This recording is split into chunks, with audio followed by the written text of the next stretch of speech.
മനുഷ്യന്റെ ബ്രെയിൻ ജനിച്ചു കഴിയുമ്പോഴത്തേക്ക് ഏകദേശം ഒരു 400 to 450 ഗ്രാം തൂക്കമാണ് നമ്മുടെ ബ്രെയിനിൽ ഉണ്ടാവുക. അപ്പൊ ഈ ബ്രെയിൻ വളരണമെങ്കിൽ നന്നായി പ്രോട്ടീൻ ഉണ്ടെങ്കിലാണ് ഈ ബ്രെയിൻ വേഗം വളരുള്ളൂ. ഏതാണ്ട് ഒരു 2 വയസ്സ് കുട്ടിക്ക് ആകുമ്പോഴേക്കും ഇതൊരു 1/4 വളർച്ചയെത്തും. അതായത് ഒരു 1 കിലോ 200 ഗ്രാം, 1 കിലോയ്ക്ക് 200 ഗ്രാമിനും അടുത്ത് ഈ ബ്രെയിനിന് നമുക്ക് വളർച്ചയുണ്ടാവും.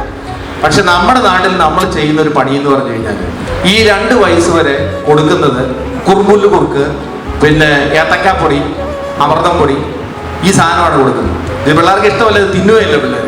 അതിനെന്താ വെച്ച് കഴിഞ്ഞാൽ ജാക്കി ഇങ്ങനെ പാര ഇങ്ങനെ നാക്കിനടിയിലോട്ട് സ്പൂണ് കുത്തിക്കേറ്റിട്ട് പാര പോലെ വെച്ചിട്ട് അതിൻ്റെ വായിൽ അണ്ണാക്കിലേക്ക് തള്ളി കൊടുക്കും. മാൽന്യൂട്രീഷൻ കൊണ്ട് ഈ കുട്ടികളുടെ ബുദ്ധിയും ശരീര വളർച്ചയും വളരെയധികം കുറഞ്ഞു പോകും.